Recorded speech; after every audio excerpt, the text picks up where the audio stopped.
नमस्कार मंडळी, स्वागत आहे तुमचं आमच्या यूट्यूब चॅनलमध्ये. तर मी भक्ती आज तुमच्यासाठी रेसिपी घेऊन आलेली आहे, खव्याची शेवायची खीर. तर बघू शकता तुम्ही, आपण ड्रायफ्रूट्स घेतलेले आहेत, काजू आणि बदाम हे तुपात भाजून घेतलेले आहेत. त्याचप्रमाणे बाहेरून आणलेले आपण जे शेवाया आहेत ते पण बारीक करून तुपात भाजून घेतलेले आहेत. तर आपण गरम दुधाच्या बॅटरमध्ये 100 ग्रॅम हा खवा एकदम बारीक चुरून घेतलेला आहे. इथे गरम पाणी ठेवलेलं आहे, त्यात हे बॅटर मिश्रण केलेलं आहे. तर त्याच प्रकारे इथं शेवाय बघू शकता तुम्ही, आम्ही बारीक करून घेतलेले ड्रायफ्रूट्स पण बघू शकता. आणि त्याच प्रकारे दूध आणि ते खव्याचं बॅटर याच्यात शेवायमध्ये ॲड केलेलं आहे.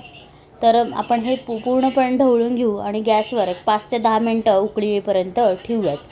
तर त्याच प्रकारे नंतर आपण त्याच्यात घालणार आहोत इलायची पूड 1 चमचा आणि ड्रायफ्रूट्स जे आपण भाजून ठेवलेले होते ते आपण सगळ्या ह्याच्यात ॲड करणार आहोत. छानपैकी ढवळून घेऊन याला आपण 5 ते 10 मिनटं मंद आचेवर ठेवणार आहोत. तुम्ही बघू शकता उकळी आलेली आहे आणि त्याच प्रकारे आपली खव्याची शेवायची खीर ही पण रेडी आहे. तर मी एक घास घेऊन सांगते तुम्हाला ही कशी टेस्ट झाली. खूपच छान झालेली आहे. तुम्ही पण एकदा घरी ट्राय करून बघू शकता.